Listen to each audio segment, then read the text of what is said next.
नमस्कार, स्वागत है आपका। आप देख रहे हैं SBCN टाइम्स और आपके साथ मैं हूं वैशाली व्यास। आइए बुलेटिन की शुरुआत करते हैं इस वक्त की अहम खबरों के साथ। राष्ट्रीय पुरानी पेंशन बहाली संयुक्त मोर्चा द्वारा नारेबाजी करते हुए राजस्थान सरकार का किया गया धन्यवाद ज्ञापित। वहीं मध्य प्रदेश सरकार से पुरानी पेंशन बहाल करने की मांग। सीतामऊ लदुना चौराहे पर आज विश्व हिंदू परिषद व बजरंग दल के द्वारा कर्नाटक में हुई बजरंग दल कार्यकर्ता की हत्या के विरोध में किया गया पुतला दहन। और चंद्रपुरा से पशुपतिनाथ मंदिर मार्ग पर 37 लाख की लागत से लग रहे हैं विद्युत पोल। अब रोशनी से जगमगाएगा मंदिर जाने वाला मार्ग। गांधी चौराहे पर राष्ट्रीय पुरानी पेंशन बहाली संयुक्त मोर्चा द्वारा नारेबाजी करते हुए राजस्थान सरकार का धन्यवाद ज्ञापित किया गया है, तो वहीं मध्य प्रदेश सरकार से भी मांग की गई है कि वह भी मध्य प्रदेश पुरानी पेंशन बहाल करे। मंदसौर के गांधी चौराहे पर राष्ट्रीय पुरानी पेंशन बहाली संयुक्त मोर्चा द्वारा नारेबाजी करते हुए राजस्थान सरकार का धन्यवाद ज्ञापित किया गया है, तो वहीं मध्य प्रदेश सरकार से भी मांग की गई है कि वे भी मध्य प्रदेश पुरानी पेंशन बहाल करें। भारत के 52 विभागों के करीब 70,000 कर्मचारियों को 2004 के बाद समस्त प्रदेश के साथ देश में 2004 से पुरानी पेंशन बंद कर दी है। इसी को लेकर के विभिन्न राज्यों में आंदोलन चल रहा है। पुरानी पेंशन बहाली संयुक्त मोर्चा के नेतृत्व में कई राज्यों में आंदोलन किए गए हैं। उसी का असर ये है कि राजस्थान की गहलोत सरकार द्वारा हमारे आंदोलन के बाद पुरानी पेंशन बहाल करनी पड़ी। उधर विधानसभा चुनाव में भी समाजवादी पार्टी के राष्ट्रीय अध्यक्ष और मुख्यमंत्री के प्रत्याशी अखिलेश यादव ने भी सरकार आने पर पुरानी पेंशन बहाली करने का वादा किया है।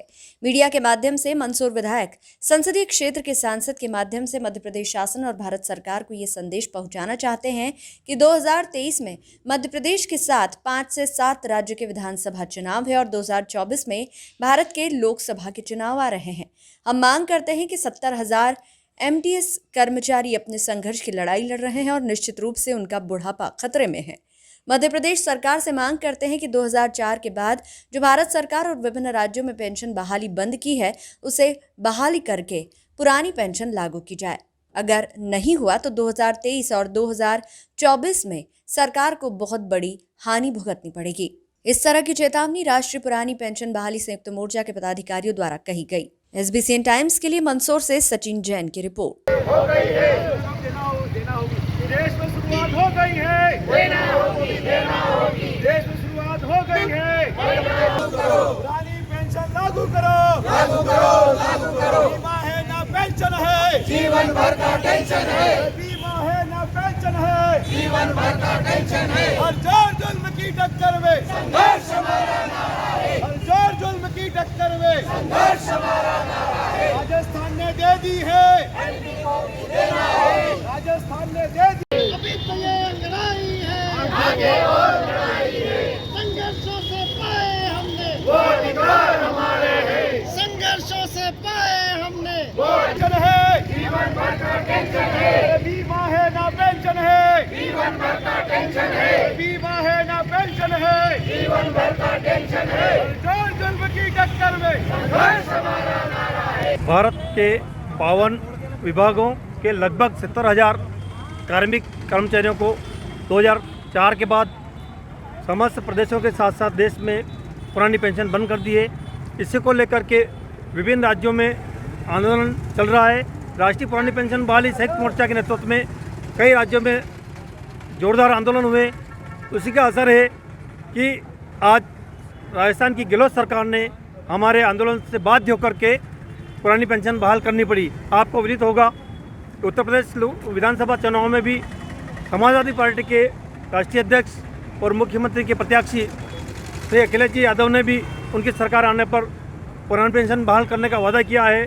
हम आप सबके माध्यम से, माननीय सांसद जी के माध्यम से, माननीय विधायक जी के माध्यम से मध्य प्रदेश शासन और भारत सरकार को ये संदेश पहुंचाना चाहते हैं कि EN 2023 में मध्य प्रदेश के साथ साथ 5-7 राज्यों के विधानसभा का चुनाव है और 2024 में भारत के लोकसभा के चुनाव है।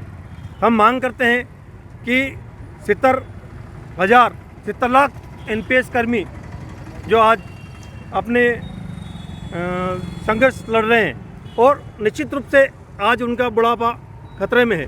हम मांग करते हैं कि भारत सरकार से और मध्य प्रदेश शासन से कि राष्ट्रीय पुरानी पेंशन बहाली संयुक्त मोर्चा के आह्वान पर जगह जगह में आंदोलन किया है। भारत सरकार और मध्य प्रदेश शासन से मांग करते हैं कि 2004 के बाद जो भारत सरकार ने और विभिन्न राज्यों ने पेंशन बंद की है उसको बहाल करके परमानेंट पेंशन लागू की जाए। अगर नहीं हुआ तो निश्चित रूप से आने वाले विधानसभा और लोकसभा चुनाव में सत्ताधीशों को इसका हानि भुगतना पड़ेगी। आज जो राजस्थान सरकार ने पेंशन लागू करने की बात करी उससे प्रसन्नता की लहर है और हमारा जो ये संघर्ष है कहीं ना कहीं हमें सफलता दिलाता नज़र आ रहा है। और हमारी यही मांग है कि जैसे राजस्थान सरकार ने पेंशन लागू करने की बात करी है तो आपके माध्यम से हम यही एमपी सरकार से मांग करना चाहते हैं और हमारी पुरजोर मांग यही है कि एमपी सरकार भी हमारी पेंशन लागू करे। दलोदा मंदसौर मार्ग से पशुपतिनाथ मंदिर जाने वाला मार्ग यानी कि चंद्रगुप्त गेट से पशुपतिनाथ मंदिर तक जाने वाले मार्ग पर नगर पालिका द्वारा विद्युत पोल लगवाए जा रहे हैं, जिससे अब मंदिर जाने वाला मार्ग रोशनी से जगमगाएगा व रात के समय मंदिर दर्शन करने के लिए आने जाने वालों के लिए भी रोशनी होने से किसी प्रकार का कोई डर मन में नहीं रहेगा। बाहर से आने वाले यात्रियों के लिए विश्व विख्यात अष्टमुखी भगवान पशुपतिनाथ मंदिर जाने वाला मार्ग दिन में तो रोशनी की वजह से आसानी से दिखाई देता है, पर रात के समय इस सड़क मार्ग पर काफी अंधेरा छाया रहता था क्योंकि इस रास्ते पर स्ट्रीट लाइट नहीं थी। क्षेत्रीय पार्षद की मांग पर नगरपालिका द्वारा 37 लाख की लागत से चंद्रपुरा गेट से पशुपतिनाथ मंदिर तक जाने वाले मार्ग पर विद्युत पोल लगाए जा रहे हैं। पोल लगने के बाद इन पर लगने वाली लाइट की रोशनी से मार्ग का नजारा पूरी तरह बदल जाएगा, क्योंकि पूर्व में जहां इस मार्ग पर अंधेरा छाया रहता था तो वहीं अब जल्द ही मंदिर जाने वाला ये मार्ग रोशनी से जगमगाएगा। SBCN टाइम्स के लिए मंदसौर से सचिन जैन की रिपोर्ट। ये सबसे पहले तो नगर पालिका परिषद में जो 15 महीने की कमलनाथ जी की सरकार आई थी उसमें कारवाक अध्यक्ष के रूप में मोहम्मद अनीस शेख साहब को अध्यक्ष का प्रभार दिया था। उस समय हमने भगवान पशुपतिनाथ मंदिर पे मार्ग पे उजाले को लेकर उनको ये समस्या बताई थी कि भगवान पशुपतिनाथ दर्शनार्थी आते हैं वो यहाँ पता पूछते हैं कि मंदिर कहाँ है, क्योंकि यहाँ का जो वातावरण है पूरा जंगल जैसा था। मंदिर तक पहुँचने में लोगों को काफ़ी कठिनाई होती। उन्होंने प्राथमिकता से इस कार्य को लिया, हमसे पत्र मांगा और पत्र लेकर उसको TNC के लिए और इसके लिए अप्रूवल करा। उसके बाद उनका कार्यकाल समाप्त हुआ। राम कोटवानी जी की परिषद आई। फिर राम कटवानी जी की परिषद में हमने उनसे चर्चा की कि भगवान पशुपतिनाथ मंदिर सभी के लिए मंदसौर के प्रथम अधिपत्य है, उनके लिए अपने को कोई ना कोई सौगात के लिए इस लाइट का आप आगे बढ़ाओ। तो उन्होंने परिषद में 37 लाख रुपए की ये लाइटें स्वीकृत की। लेकिन कुछ समय के लिए फिर उनका कार्यकाल समाप्त होने के प्रशासक महोदय माननीय मनोज पुष्प साहब कलेक्टर साहब विराजित हुए, तो उनका ट्रांसफर का कहीं ना कहीं हमको आभास हुआ था कि 1-2 दिन में होने वाला फाइल कंप्लीट नहीं थी। तो मैंने लोकप्रिय विधायक महोदय माननीय यशपाल सिंह जी सिसोदिया को इस घटनाक्रम के बारे में बताया कि ऐसी ऐसी समस्या है, आप थोड़ा कलेक्टर को बोले और इसको पास करा दें उनसे जाने से पहले, तो ये लाइटें समय पे लग जाएगी शिवरात्रि से आसपास। तो विधायक जी ने, उनके सुपुत्र भानु प्रताप सिंह जी ने, इन्होंने काफ़ी सहयोग किया और सभी ने मिलकर, और उस समय के विद्युत सभापति संध्या अरुण शर्मा जी, उन्होंने भी काफ़ी सहयोग किया और उन सभी के सहयोग से ये लाइटों का काम आज जो हो रहा है संयुक्त रूप के सभी के सहयोग से हो रहा है। और सभी ने जो सहयोग किया मैं सभी को बधाई देता हूं। और मंदसौर की जनता के लिए एक बहुत बड़ी सौगात है और इस क्षेत्र चंद्रपुरा के लिए बहुत बड़ी सौगात है कि लाइटें जब जगमगाएगी तो ऐसा लगेगा कि चंद्रपुरा कहीं नंदन की ओर अग्रसित हो रहा है। मंदसौर के सीतामऊ में आज विश्व हिंदू परिषद और बजरंग दल के कार्यकर्ताओं ने कर्नाटक में हुई बजरंग दल के 26 वर्षीय कार्यकर्ता हर्षा की हत्या को लेकर विरोध प्रदर्शन किया। वहीं लदुना चौराहे पर हत्यारों का पुतला भी जलाया गया। कार्यकर्ताओं का आरोप है कि देश में लगातार हिंदू विरोधी ताकतें बढ़ती जा रही है, वहीं मध्य प्रदेश में भी लगातार लव जिहाद जैसी घटनाएं बढ़ रही है।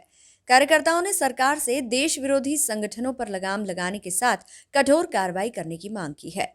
निरंतर हिंदू संगठनों के कार्यकर्ताओं की हत्या विश्व हिंदू परिषद बजरंग दल सहन नहीं करेगा व देश में उग्र आंदोलन करेगा। SBCN टाइम्स के लिए सीतामऊ से राजेश चौधरी की रिपोर्ट। फांसी दो, फांसी दो, भारत के हत्यारों को फांसी दो, फांसी दो, बजरंग दल, बजरंग दल,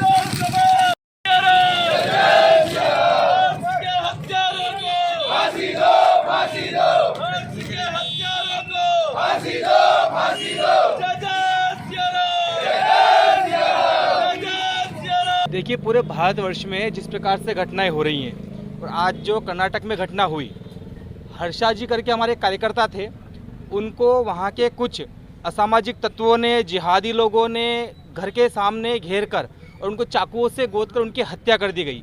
निर्मम हत्या की गई है, क्योंकि वो बजरंग दल के कार्यकर्ता थे, हिंदू समाज का काम करते थे। और इस प्रकार की एक ही घटना नहीं, कई प्रकार की घटनाएं हो रही है। अभी कुछ समय पहले राजस्थान में घटना हुई, तेलंगाना में घटना हुई। अभी थोड़ी देर पहले की ही बात है, 1 घंटे पहले की, तेलंगाना में एक गौ भक्त को घेर कर उसको मारा गया, उसके परिवार वालों को मारा गया और इस प्रकार से मारा गया कि वो घायल अवस्था में उसके पूरे परिवार को अस्पताल में भर्ती कराया गया है। तो ये जो जिहादी लोग हैं, जिहाद के नाम पर इस प्रकार से हिंदू लोगों के साथ में मारपीट करना, उनको घर में जाके मारना, उनकी निर्मम हत्या करना, ये स्वीकार कतई नहीं करेगा हिंदू समाज। विश्व हिंदू परिषद, बजरंग दल इसके लिए आक्रोश व्यक्त करता है। अगर आने वाले समय में ये घटनाएं नहीं रुकती हैं तो हिंदू समाज चुप बैठने वाला नहीं है। ये काम हम लोग भी कर सकते हैं।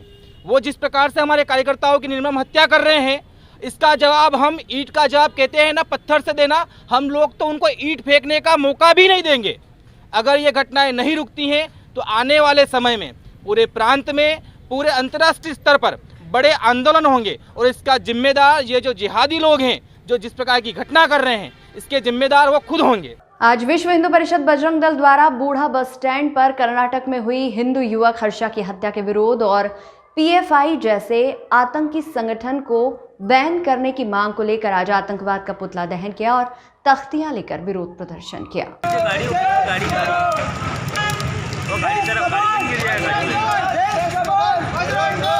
ये जो कर्नाटक में हर्षा बजरंग दल का जो कार्यकर्ता था, उसकी हत्या के विरोध में प्रदर्शन किया गया। आज जो फतवा जारी करके जिहादी लोगों ने उसको घेर कर मार डाला, उसी विषय को लेकर ये पुतला दहन किया गया आतंकवाद का। और यही आए दिन खबरें आ रही है, पश्चिम बंगाल ले लो, असम ले लो, कर्नाटक ले लो, अपन केरल ले लो, आए दिन हिंदू कार्यकर्ताओं की जो हत्या हो रही है उसके विरोध में केरल में जो है पीडीएफआई नाम का संगठन, पीएफआई नामक संगठन जो पल रहा है, उसको भी बैन किया जाए। भारत सरकार से हमारी यही मांग बजरंग दल की। वहीं मंदसौर में भी कर्नाटक में हुई हत्या व पीएफआई संगठन को बैन करने की मांग को लेकर पुतला दहन किया गया। आज विश्व हिंदू परिषद बजरंग दल द्वारा बीपीएल चौराहे पर कर्नाटक में हुई हिंदू युवक हर्षा की हत्या के विरोध और पीएफआई जैसे आतंकी संगठन को बैन करने की मांग को लेकर आतंकवाद का पुतला दहन किया और तख्तियां लेकर विरोध प्रदर्शन करते हुए जमकर नारेबाजी की गई। मंदसौर विश्व हिंदू परिषद द्वारा बीपीएल चौराहे पर आतंकवाद का पुतला दहन किया गया है। आज पूरे देश में एक साथ बजरंग दल ने कर्नाटक में हुई हिंदू युवक की हत्या व पीएफआई संगठन को बैन करने के लिए विश्व हिंदू परिषद बजरंग दल द्वारा बीपीएल चौराहे पर आतंकवाद का पुतला दहन किया और तख्तियां लेकर विरोध प्रदर्शन करते हुए जमकर नारेबाजी की गई। एसबीसीएन टाइम्स के लिए मंदसौर से सचिन जैन की रिपोर्ट।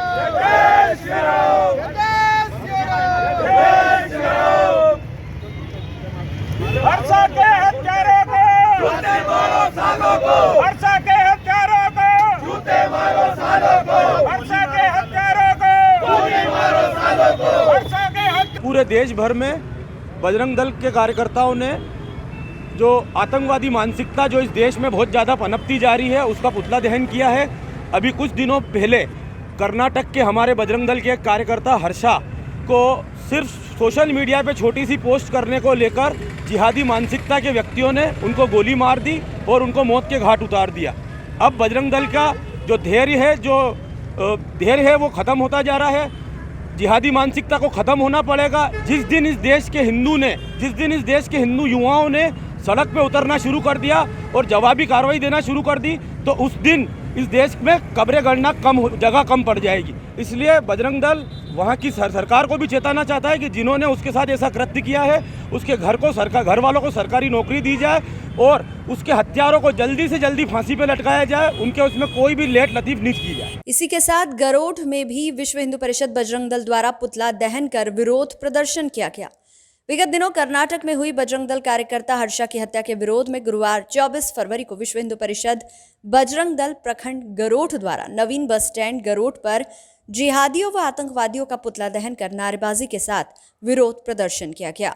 इस दौरान बजरंग दल जिला संयोजक खुमान सिंह सिसोदिया, जिला गौरक्षा प्रमुख विक्रम सिंह जी सिसोदिया, विहिप प्रखंड सहमंत्री पंडित पंकज व्यास, प्रखंड मंत्री राकेश आर्य, नगर मंत्री जीवन परमार सहित प्रखंड, खंड व क्षेत्र के हिंदूजन उपस्थित रहे।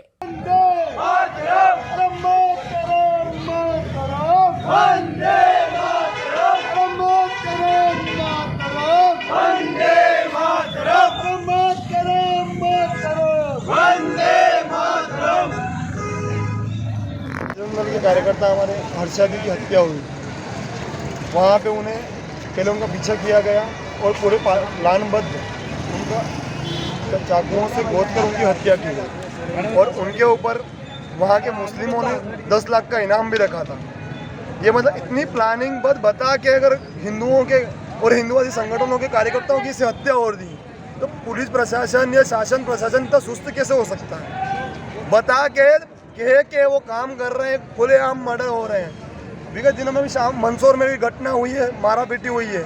शामगढ़ के फकीर मोहल्ले में मुसलमान ने एक हिंदू महिला के साथ छेड़छाड़ की, उसकी सोने की चीनें की नहीं, और जब उस व्यक्ति का वीडियो बनाया बोला कि भाई तूने क्यों करा, तो वो धमकियाँ दे रहा है वीडियो में। फिर भी पुलिस प्रशासन अभी तक उसको गिरफ्तार नहीं कर पाई। ऐसी घटना आए दिन लगातार चल ही रही है, जिसमें शासन प्रशासन बहुत सुस्ती दिखा रहा है। इसके विरोध में बजरंग दल आज प्रांत में हर प्रखंड केंद्र पे, जैसे गरोड़ जिले में हमारे 3 प्रखंड पे रखा है, शामगढ़, सुहासरा और तीनों प्रखंडों पे हुआ। बुलेटिन में यहाँ रुकेंगे एक छोटे से ब्रेक के लिए, आप बने रहिए हमारे साथ।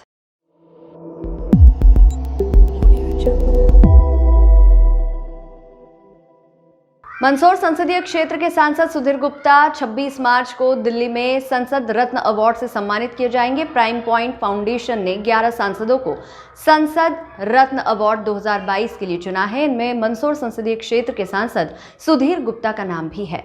संसद अवार्ड से सम्मानित होने वाले सांसद का शहर में जगह जगह हो रहा है स्वागत। मंदसौर संसदीय क्षेत्र के सांसद सुधीर गुप्ता 26 मार्च को दिल्ली में संसद रत्न अवार्ड से सम्मानित किए जाएंगे। प्राइम पॉइंट फाउंडेशन ने 11 सांसदों को संसद रत्न अवार्ड 2022 के लिए चुना है। इनमें मंदसौर संसदीय क्षेत्र के सांसद सुधीर गुप्ता का नाम भी है। संसद अवार्ड से सम्मानित होने वाले सांसद का शहर में जगह जगह स्वागत हो रहा है। सांसद सुधीर गुप्ता को संसद रत्न अवार्ड से सम्मानित किया जाएगा। इसकी जानकारी मिलते ही सांसद सुधीर गुप्ता का जगह जगह स्वागत किया जा रहा है। 26 मार्च को दिल्ली प्राइम पॉइंट फाउंडेशन ने 11 सांसदों को संसद रत्न अवार्ड 2022 के लिए चुना है। इनमें मंदसौर के सांसद सुधीर गुप्ता को भी शामिल किया है। सांसद रत्न अवार्ड से सम्मानित होने वाले सांसदों में राकांपा सांसद सुप्रिया सुले, बीजेपी के अमर पटनायक भी शामिल है। प्राइम पॉइंट फाउंडेशन ने बताया कि संसद के वित्त, कृषि, शिक्षा व श्रम मंत्रालय की 4 समितियों को भी उनके योगदान के लिए सम्मानित किया जाएगा। सम्मानित किए जाने वाले 11 सांसदों में से 8 लोकसभा के और 3 राज्यसभा के हैं। उन्होंने बताया कि सर्वश्रेष्ठ प्रदर्शन करने वाले सांसदों को सम्मानित करने के लिए डॉक्टर APJ अब्दुल कलाम के सुझाव पर संसद रत्न पुरस्कार की स्थापना की गई थी। पहला पुरस्कार समारोह 2010 में चेन्नई में आयोजित किया गया था और डॉक्टर अब्दुल कलाम ने खुद इस पहल की शुरुआत की थी। अब तक शीर्ष प्रदर्शन करने वाले 75 सांसदों को सम्मानित किया जा चुका है। 12 पुरस्कार समारोह का संस्करण शनिवार 26 मार्च 2022 को दिल्ली में आयोजित किया जाएगा। सांसद सुधीर गुप्ता को लोकसभा में उनके उत्कृष्ट प्रदर्शन को लेकर ये संसद रत्न अवार्ड से सम्मानित किया जाएगा। नहीं, ये कमेटी है जिस कमेटी ने सिफारिश किया है, जिसमें भारत के चुनाव आयुक्त भी हैं। उन लोगों ने डिसाइड किया और 26 मार्च को अवार्ड का डेट है। और मैं एक बात जानता हूँ कि संसदीय जीवन में जनता के प्रति, समाज के प्रति और हमारी संसदीय कार्य व्यवस्था के प्रति सक्रिय रहना, ये मैंने अपने प्रारंभिक काल से ही अपने जीवन का अनु बना कर रखा था। और मेरी एक सक्रिय भूमिका जो रेखांकित हुई है, चिन्हित हुई है, जो रिकॉर्ड पर है। तो रिकॉर्डों के आधार पर परीक्षण हुआ है और उसमें कुछ सांसदों को सांसद रत्न अवार्ड से कमेटी ने पुरस्कृत करने का सिफारिश किया है। कितने सांसद है सर? जो सूची प्रकाशित है उसमें 11 सांसदों के नाम हैं। मध्य प्रदेश से कितने? अब ये तो प्रदेश से तो मेरा ही नाम है। मंदसौर नगरपालिका सभागार में प्रोजेक्टर लगाकर दिखाया गया लाइव प्रसारण, जिसमें मुख्यमंत्री शिवराज सिंह चौहान प्रधानमंत्री आवास योजना शहरी में नवनिर्मित 50,000 आवासों में हितग्राहियों को गृह प्रवेश करवाया। ये आवास 1925 करोड़ की लागत से बनाया गया है। मुख्यमंत्री श्री शिवराज सिंह चौहान ने इसी के साथ 1155 करोड़ रुपए की लागत से निर्मित होने वाले 30,000 नवीन आवासों का पूजन भी किया। मंदसौर के नगरपालिका सभागार में जिला कलेक्टर, नगरपालिका सीएमओ सहित शहर के गणमान्य नागरिक के साथ मध्य प्रदेश के मुखिया शिवराज सिंह चौहान द्वारा प्रधानमंत्री आवास योजना शहरी में नवनिर्मित 50,000 आवासों में हितग्राहियों को गृह प्रवेश करवाया गया। यह आवास 1925 करोड़ की लागत से बनाया गया है। मुख्यमंत्री श्री शिवराज सिंह चौहान जी ने इसी के साथ 1155 करोड़ रुपए की लागत से निर्मित होने वाले 30,000 नवीन आवासों का भूमि पूजन किया। मुख्यमंत्री ने प्रधानमंत्री आवास योजना के तहत 26,500 हितग्राहियों के खातों में 250 करोड़ रुपए भी अंतरित किए गए, जिसका दूरदर्शन चैनल पर लाइव प्रसारण दिखाया गया, जिसका मंदसौर के नगरपालिका सभागार में भी एक प्रोजेक्टर के माध्यम से शहर के आमजनों को कार्यक्रम का सीधा प्रसारण दिखाया गया। इस दौरान जिला कलेक्टर, नगरपालिका सीएमओ सहित शहर के गणमान्य नागरिक व प्रधानमंत्री आवास के हितग्राही मौजूद थे। किसी गरीब को पक्के मकान के बिना रहने नहीं देंगे, धीरे धीरे सबके पक्के मकान बनाए जाएंगे। जिनको आज नहीं मिला वो भी चिंता न करे, हर 2-4 महीने में ऐसे कार्यक्रम आयोजित होते रहेंगे। मकान की चाबी मिलेगी, भूमि पूजन होगा, मकान बनाने के लिए राशि खाते में डाली जाएगी। हर गरीब मध्य प्रदेश की धरती पर हर गरीब का अपना मकान होगा, हर गरीब का अपना मकान। मैं नहीं कहता कि एक दिन में हम सबको दे दें, कुछ को आज मिल जाए, कुछ 6 महीने के बाद मिलेगा, किसी को साल भर के बाद मिलेगा। लेकिन तो चाहिए कि कोई बिना मकान को, कोई बिना जमीन के भी ना। एक बात तो शहरी हो चाहे ग्रामीण ढांचा में हो, रहने की जमीन का टुकड़ा तो सबको चाहिए। एक योजना हमने बनाई है, मुख्यमंत्री भू आवासीय अधिकार योजना। आज मंदसौर नगर पालिका की प्रधानमंत्री आवास योजना BLC घटक के अंतर्गत 88 लोगों को जो है 88 लाख रुपए की राशि जो है उनके खातों में अंतरित हुई है। इसके अलावा हमारे वहाँ भूमि पूजन और गृह प्रवेश के भी कार्यक्रम हुए, जिसमें मैं व्यक्तिगत रूप से शामिल हुआ। और आगे भी हम लोग जो है इस तरह शासन निर्देशानुसार जो है कार्यक्रम आयोजित करते हैं। इस बुलेटिन में फिलहाल इतना ही। लगातार न्यूज अपडेट्स के लिए देखते रहिए SBCN टाइम्स। नमस्कार।